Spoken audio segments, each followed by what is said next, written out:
கடந்த டிசம்பர் 12ஆம் தேதி பெய்த பேய் மழையால் கடலூர் மாவட்டம் காட்டுமன்னார்குடி பகுதியில் கடுமையான பாதிப்பு ஏற்பட்டது. ஏராளமான கிராமங்கள் வெள்ளத்தில் மூழ்கும் நிலை,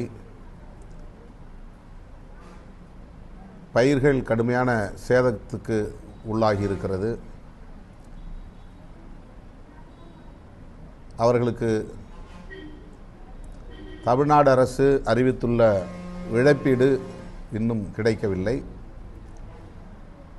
ஒரு ரேஷன் அட்டைக்கு 2000 ரூபாய் வழங்குவதாக தமிழ்நாடு அரசு அறிவித்துள்ள நிலையில் காட்டுமன்னார்குடி பகுதியில் பாதிக்கப்பட்ட மக்களுக்கும் அந்த நிதியை வழங்க வேண்டும் என்று வலியுறுத்துகிறோம். அதேபோல பயிர்கள் கடுமையான பாதிப்புக்குள்ளாகி இருக்கிற நிலையில் விவசாயிகளுக்கு அதற்கான இழப்பீட்டையும் வழங்க வேண்டும். இடுபொருள் மானியம் வழங்க வேண்டும் என்று வலியுறுத்துகிறோம். ஆண்டுதோறும் இதுபோல பெய்யும் மழையால் இது ஒரு வடிநில பகுதி என்பதனால் காட்டுமன்னார்குடி மற்றும் அதை சுற்றியுள்ள கிராமங்கள் கடுமையான பாதிப்புக்குள்ளாகி வருகிறது. இதற்கு ஒரு நிரந்தர தீர்வு வேண்டும் என்று தமிழ்நாடு அரசுக்கு வேண்டுகோள் விடுக்கிறோம். வீராணம் ஏரியை பகுதி பகுதியாக தூர்வார வேண்டும் என்கிற முன்மொழிவு ஏற்கனவே அரசிடம் வழங்கப்பட்டுள்ளது. அதன் அடிப்படையில் வீராணம் ஏரியை ஆழப்படுத்தி அதன் கொள்ளளவை உயர்த்த வேண்டும். இரண்டாவது, வீராணம் ஏரியிலிருந்து சென்னைக்கு குடிநீருக்கு தண்ணீர் எடுத்து செல்லப்படுகிறது. அதற்காக அதனுடைய கொள்ளளவை எப்போதும் 45.5 அடி தண்ணீரை அதற்கு குறையாமல் தக்க வைத்து கொண்டிருக்கிறார்கள். இந்த நிலையிலே மழை புயல் வருகிற போது உடனடியாக அந்த நீரை வெளியேற்ற வேண்டிய கட்டாயம் ஏற்படுகிறது. இப்போது இருக்கிற கட்டமைப்பு வசதியின்படி பார்த்தால் 20,000 கன அடி தண்ணீரை மட்டும்தான் வெளியேற்றுவதற்கான வாய்ப்புள்ளது. வெள்ளியங்கால் ஓடை மூலமாக மற்றும் சென்னைக்கு தண்ணீர் கொண்டு செல்லக்கூடிய அந்த பகுதியில் இருக்கிற சேத்தியாத்தோப்பு பகுதியில் இருக்கிற வடிகால், புதிய வீராண திட்டத்தின் வடிகால் பகுதி வழியாக வெள்ளாற்றிலே கலக்கிற ஒரு வாய்க்கால், அதிலே 2000 கன அடியும், வெள்ளியங்காலில் ஒரு 18,000 கன அடியும், 20,000 கன அடி நீரை மட்டுமே வெளியேற்றக்கூடிய வசதி இருக்கிறது. ஆனால் 30,000 கன அடி நீர் அங்கே தேங்கும் நிலை இருக்கிறது. எனவே இன்னும் 10,000 கன அடி நீரை வெளியேற்றுவதற்கு வடிகால் வசதியை ஏற்படுத்த வேண்டும். அதற்கு வெள்ளியங்கால் ஓடையை அகலப்படுத்த வேண்டும், ஆழப்படுத்த வேண்டும். மேலும் அந்த கரையை வலுப்படுத்த வேண்டும். புதிய வீராணம் திட்டத்தின்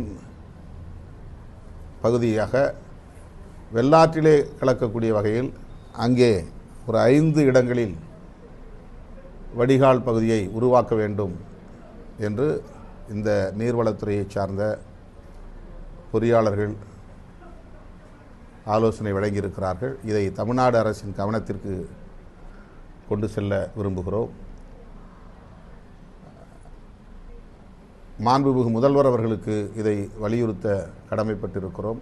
மாண்புமிகு முதல்வர் அவர்கள் நிரந்தர தீர்வுக்கு வழிகாண வேண்டும். ஒவ்வொரு ஆண்டும் மழை பெய்கிற போது வீராணம் ஏரியின் மேற்கு பகுதியில் பெய்யும் கனமழை வீராணம் ஏரியை அச்சுறுத்துகிறது. அதனால் வீராணம் ஏரியிலிருந்து வெள்ளியங்கால் ஓடையில் தண்ணீரை திறந்து விடுவது அதனுடைய தகுதிக்கு, அதனுடைய சக்திக்கு மிகுதியான அளவிலே திறந்துவிட நேருகிறது. இப்போது போடப்பட்டிருக்கிற 4 வழிச்சாலை, பைபாஸ் சாலை, இந்த நீர்வழிகளை அடைக்கக்கூடிய வகையிலே அமைந்துவிட்டது. இயல்பாக கடந்த காலங்களில் அந்த சாலையை கடந்து வெளியேறுகிற நீர் இப்போது அது ஒரு தடுப்பணையை போல் அமைந்துவிட்ட நிலையிலே தண்ணீர் முழுவதும் கிழக்கு பகுதியிலேயே தேங்குகிறது. அதனால் ஏராளமான கிராமங்கள் மூழ்கும் நிலை ஏற்பட்டிருக்கிறது. எனவே நகாய் அமைப்பின் மூலமாக இந்த நீர்வழி போக்குவரத்தை முறைப்படுத்த வேண்டும். அதற்கு தனியே கால்வாய்களை அமைத்து தர வேண்டும் என்கிற கோரிக்கைகளையும் தமிழ்நாடு அரசின் கவனத்திற்கு முன்வைக்கிறோம். பாதிப்படைந்த மக்கள் ஏராளமான சேதங்களுக்கு ஆளாகியிருக்கிறார்கள், கால்நடைகளை இழந்திருக்கிறார்கள். அவருடைய பயிர்கள் அவ்வளவும் மகசூல் இழப்புக்கு ஆளாகியிருக்கிறது. அதாவது இப்போது பூத்திருக்கிற பருவம் இந்த நிலையில் தண்ணீர் தேங்கியிருந்ததால் அனைத்தும் பதர்களாகும் நிலை ஏற்பட்டிருப்பதாக விவசாயிகள் குமுறும் நிலை ஏற்பட்டிருக்கிறது. அதை கணக்கிலே கொண்டு அவர்களுக்கு உரிய இழப்பீட்டை வழங்க வேண்டும் என்று வலியுறுத்துகிறோம். மூணாவது கோரிக்கை என்ன சொன்னாங்க?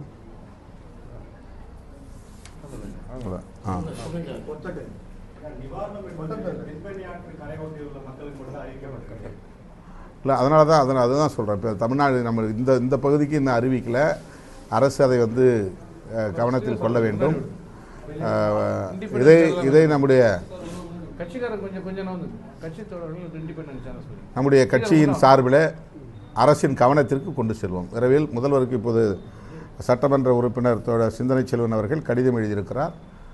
அதை முதல்வரின் கவனத்திற்கு கொண்டு சென்று இங்கே பாதிப்படைந்த மக்களுக்கும் வழங்க வேண்டும். ஏற்கனவே நம்முடைய அமைச்சரிடத்திலும் மாண்புமிகு MRK பன்னீர்செல்வம் அவரிடத்திலே தொலைபேசியில் இதை பற்றி பேசியிருக்கிறோம். அவர் மூலமாகவும் முதல்வரின் கவனத்திற்கு இதை கொண்டு செல்வோம்.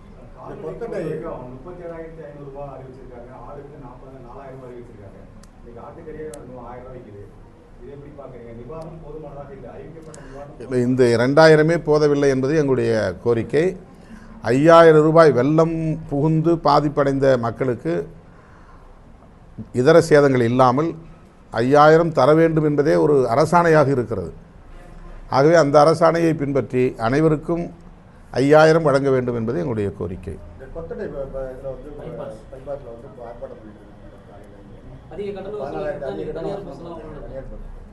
சுங்க கட்டணத்தை உயர்த்துகிற போது தமிழ்நாடு அரசோடு அவர்கள் கலந்து பேசி அதன் அடிப்படையில் முடிவு செய்ய வேண்டும். ஏற்கனவே இந்த சுங்கச்சாவடிகளை எல்லாம் மூட வேண்டும் என்று நாடாளுமன்றத்திலே விடுதலை சிறுத்தைகள் கட்சியின் சார்பில் நாங்கள் வலியுறுத்தியிருக்கிறோம். அப்போது பதிலளித்த மத்திய அமைச்சர் அவர்கள் விரைவில் அந்த நடவடிக்கைகள் மேற்கொள்வோம் என்று உறுதியளித்தார். ஆனால் அவ்வாறு இல்லாமல் எல்லா இடங்களிலும் காலாவதியான சுங்கச்சாவடிகள் கூட இன்னும் கட்டணத்தை வசூலித்து கொண்டிருப்பது வேதனை அளிக்கிறது. இப்போது கடலூர் மாவட்டம் கொத்தட்டை அருகே திடுமென பல மடங்கு சுங்க கட்டணத்தை உயர்த்தியிருப்பது அதிர்ச்சி அளிக்கிறது. அந்த சுங்க கட்டண உயர்வை ரத்து செய்ய வேண்டும். கட்டண உயர்வு செய்ய வேண்டும் என்கிற கட்டாயம் இருந்தால் மக்களோடும் அரசாங்கத்தோடும் பேச்சுவார்த்தை நடத்தி அதன் அடிப்படையில் அதை தீர்மானிக்க வேண்டும் என்று வலியுறுத்துகிறோம். இப்போ கட்சியில் மறுசீரமைப்பு நடவடிக்கை மேற்கொண்டு வருகிறோம். இது முடிந்த பிறகு ஒன்றிய வாரியாக மகளிர் குழுக்களை, மது ஒழிப்புக்கான மகளிர் குழுக்களை அமைக்க திட்டமிட்டிருக்கிறோம். ஒரு தொடர் விழிப்புணர்வு பிரச்சாரத்தின் மூலம்தான் இதை ஒரு கட்டுக்குள்ளே கொண்டு வர முடியும்.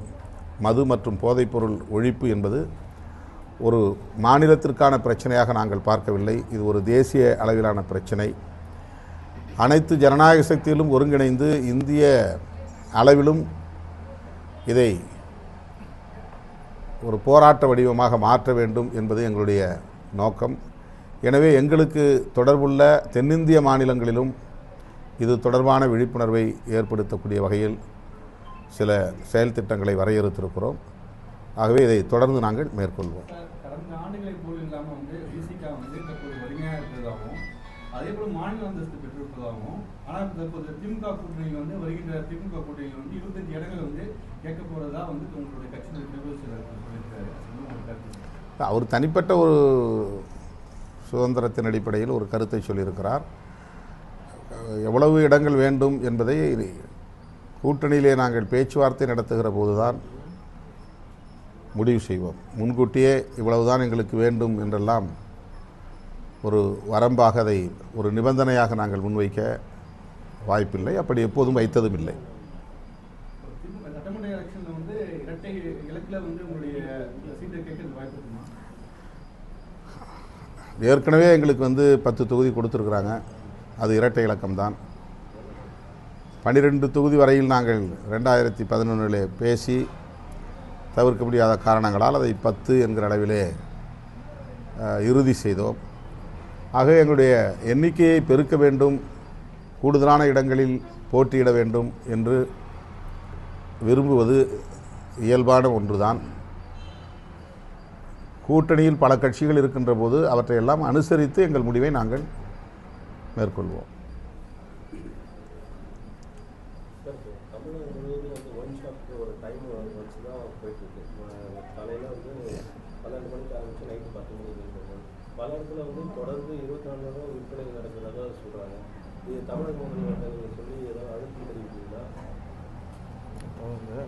தேடுதல் குழுன்னு சொல்லிட்டு விசியை நியமனம் பண்ணுறதுல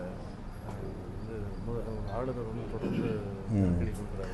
இந்த மது மற்றும் போதைப்பொருள் ஒழிப்பு சம்பந்தமாக ஏற்கனவே நாங்கள் முதல்வரிடத்தில் பேசியிருக்கிறோம்.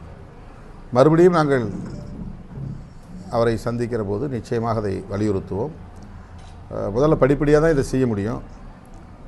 படிப்படியாக சில கடைகளை மூட வேண்டும் என்பது எங்கள் கோரிக்கை. அதே போல் விற்பனை நேரத்தையும் குறைக்க வேண்டும் என்பது எங்கள் கோரிக்கை.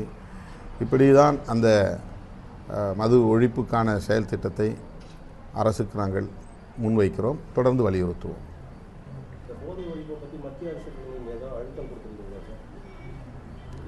இல்லை, இனிமேல் தான் அடுத்த செஷனில் அதை பற்றி பேசுவோம். இந்த ஆளுநர் அவர்களின் தலையீடு என்பது ஆட்சி நிர்வாக முறைக்கு முட்டுக்கட்டை போடுவதாக இருக்கிறது. இதற்கு முன்பு இருந்த எந்த ஆளுநரும் மாநில அரசுக்கு பெரிய நெருக்கடியை ஏற்படுத்தும் வகையில் எந்த முடிவையும் மேற்கொண்டதில்லை. முரண்பாடுகள் வரும், ஆனால் மாநில அரசின் சுதந்திரத்தை அவர்கள் தடுத்ததில்லை, பறித்ததில்லை. ஆனால் தற்போதைய ஆளுநர் அவர்கள் ஒரு ஆர்எஸ்எஸ்காரரை போலவே தொடர்ந்து செயல்பட்டு வருகிறார். மாநில கட்சிகளின் மீது, மாநில அரசுகளின் மீது அவருக்கு ஒரு ஒவ்வாமை இருப்பதை பார்க்க முடிகிறது. வருகிற ஜனவரி 6ஆம் தேதி ஆளுநர் உரையோடு சட்டப்பேரவை கூடுகிறது. மறுபடியும் அவர் சட்டப்பேரவையில் மரபுகளை மீறி நடப்பாரோ என்கிற ஒரு அச்சமும் இருக்கிறது. துணைவேந்தர்களை நியமிக்கும் விவகாரங்களில் மாநில அரசுக்கு எந்த அதிகாரமும் இல்லை என்கிற நிலையை இந்த ஆளுநர் வந்து உருவாக்கியிருக்கிறார். அவருடைய விருப்பம் போல் முடிவுகளை எடுக்கிறார். இந்த போக்கை விடுதலை சிறுத்தைகள் கட்சி கண்டிக்கிறது. இந்திய ஒன்றிய அரசு இந்த ஆளுநரை திரும்ப பெற்றுக்கொள்ள வேண்டும் என்று மறுபடியும் விடுதலை சிறுத்தைகள் கட்சியின் சார்பில் வலியுறுத்துகிறோம். கடந்த சட்டமன்ற தொகுதியில் 60 சீட்டு வந்து கூட்டணி கட்சி கொடுத்தாங்க. ஆனால் இப்போ வந்து 200 தொகுதி திமுக தான் போட்டியிட்டு. அப்படி சொல்லலையே. இந்த கூட்டணி வந்து 200 இடங்களில் வெற்றி பெறும் சொல்லியிருக்காரு. இல்லை, திமுக கூட்டணி 200 இடங்களில் வெற்றி பெறும் அப்படின்னு முதல்வர் சொல்லியிருக்கிறார். சட்டம் ஒழுங்கு நிலைமை எப்படி இருக்குது? நெல்லை மாவட்டத்தில் வந்து கோர்ட்டுக்குள்ளேயே வச்சு நீதிமன்ற வளாகத்தில் எதிர்பார்த்தாங்க. தொடர்ச்சியாக இந்த மாதிரி வந்துருக்கு. வேல்முருகன் வந்து அடிக்கடி சொல்லிட்டு அரசு வந்து முதல்வர் கவனத்துக்கு கொண்டு போகிறதில்ல. அதிகாரிகள் வந்து அந்த சிப்பாசி காரணத்தோட அதில் அரசு பின்புலம் அப்படின்னு சொல்லி நீங்கள் எப்படின்னா? வேல்முருகன் அவர்களின் கருத்து அவருடைய தனிப்பட்ட கருத்து. அந்த கருத்தின் மீது நான் கருத்து சொல்ல விரும்பவில்லை. திமுக அரசு கூட்டணி கட்சிகளை நல்லிணக்கமாக கையாளுகிறது. கோரிக்கைகள் நிறைவேறாமல் இருக்கலாம், அரசியல் ரீதியான சில முரண்பாடுகள் எழலாம். அது எந்த கட்சியோடு கூட்டணி வைத்திருந்தாலும் இருக்கக்கூடிய ஒன்றுதான். ஒட்டுமொத்தத்தில் தமிழ்நாட்டின் நலன் கருதி, இந்திய தேசத்தின் நலன் கருதி தான் கூட்டணி மற்றும் இதர தேர்தல் முடிவுகளை நாம் மேற்கொள்கிறோம். கட்சிகளுக்கு இடையிலான முரண்பாடு, அரசுக்கும் நமக்கும் இடையிலான முரண்பாடு ஆகியவற்றை மட்டுமே கருத்தில் கொண்டு தேர்தல் தொடர்பான பெரிய முடிவுகளை நாம் எடுக்க முடியாது. அங்கொன்றும் இங்கொன்றுமாக வன்முறைகள் நடக்கின்றன, ஆணவ கொலைகள் நடக்கின்றன, தலித்துகள் மீதான ஒடுக்குமுறைகள் நிகழ்கின்றன. அது இந்தியா முழுவதும் இருக்கிற பிரச்சனை தான்.